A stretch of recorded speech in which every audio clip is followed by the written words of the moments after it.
meio a um grande período de escuridão espiritual, governado pelos ditames da Igreja de Roma, nasce em 1320, no condado de Yorkshire, John Wycliffe, um dos grandes precursores da Reforma.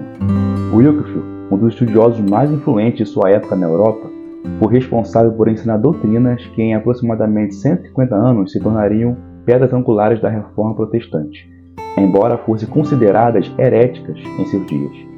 Sua coragem, seus ensinos e seus esforços por traduzir as Escrituras para a língua inglesa fez com que esse personagem da história da Igreja ficasse conhecido como a estrela da manhã da Reforma Protestante. Sejam todos muito bem-vindos ao canal Tópicos de Teologia. Nesse vídeo nós conheceremos um pouco acerca da história de John Wycliffe, esse grande personagem da história da Igreja, um dos grandes precursores da Reforma.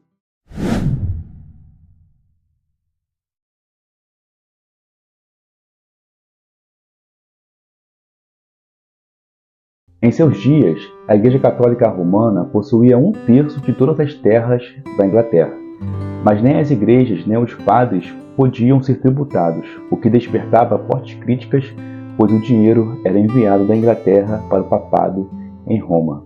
No ano de 1372, obteve seu doutorado em Oxford, tornando-se um dos professores mais proeminentes daquela universidade, fazendo com que suas ideias ganhassem ampla influência. John Wycliffe veio a entender claramente que a Igreja Católica precisava passar por uma grande reforma. Em 1378, a Igreja em Roma enfrentou um grande cisma, que ficou conhecido como Cativeiro Babilônico do Papado, em que 2 e depois 3 papas rivais disputavam o poder. O segundo trono do papado estava em Avignon, na França. O problema durou por quase 40 anos, até que a disputa foi resolvida em Baden, na Alemanha, no Concílio de Constância. O papado voltou para Roma em 1417. Quando Wycliffe rejeitou a Igreja Católica e seu sistema eclesiástico como autoridade final, ele os substituiu afirmando a autoridade suprema das Escrituras. Para ele, a Bíblia era mais do que o fundamento de disciplina e dogma como a Igreja de Roma havia ensinado ao longo dos anos. Em vez disso, a Bíblia era a única e última autoridade em questões de fé e prática. Certa vez, ele afirmou: se houvesse 100 papas e todos os frades se tornassem cardeais, suas opiniões em questões de fé não seriam aceitas, exceto na medida em que fossem fundamentadas nas Escrituras. Para Wycliffe, as Escrituras eram supremas. Com base nessa supremacia bíblica, ele rejeitou o conceito de purgatório e desaprovou o celibato clerical, peregrinações, venda de indulgências e orações aos santos. Ele acreditava fortemente que os padres deveriam pagar impostos e se submeter à autoridade do rei. Ele também rejeitou a doutrina católica da transubstanciação. Cada um desses ensinamentos mais tarde se tornaria pilares da Reforma. Ele acreditava que o melhor caminho para prevalecer em sua luta contra a autoridade abusiva da Igreja Católica era tornar a Bíblia acessível às pessoas em sua própria língua.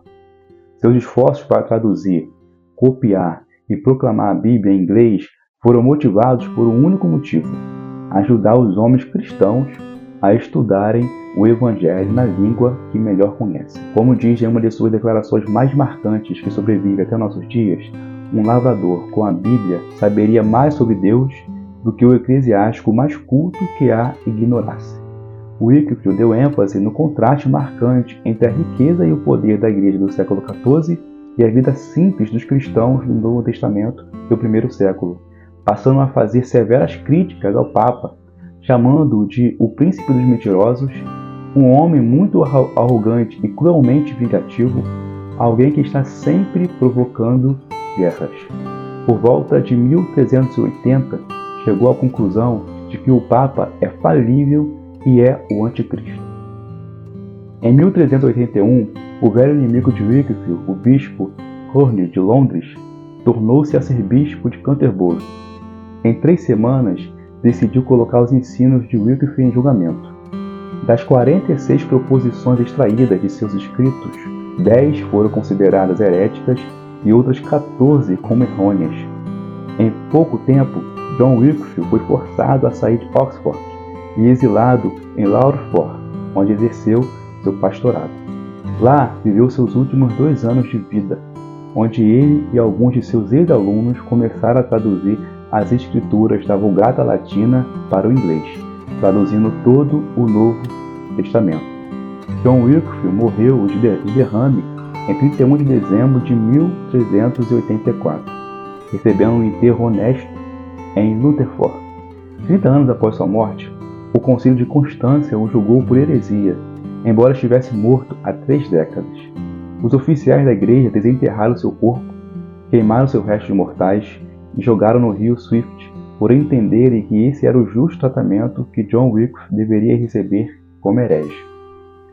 Apesar de todos os esforços para apagar sua memória e impedir o avanço de seus ensinos, sua influência se espalhou não só por toda a Europa, como também por todo o mundo. Posteriormente, Beno observou um cronista. Assim, o rio carregou suas cinzas para Avon, Avon para Severn, Severn para os mares estreitos, e eles para o oceano principal. E assim, as cinzas de Wycliffe são um emblema de sua doutrina que agora está dispersa pelo mundo. Na Universidade de Oxford, Wycliffe College leva seu nome, onde ele continua, até o dia de hoje, a ser reconhecido como a estrela da manhã da Reforma.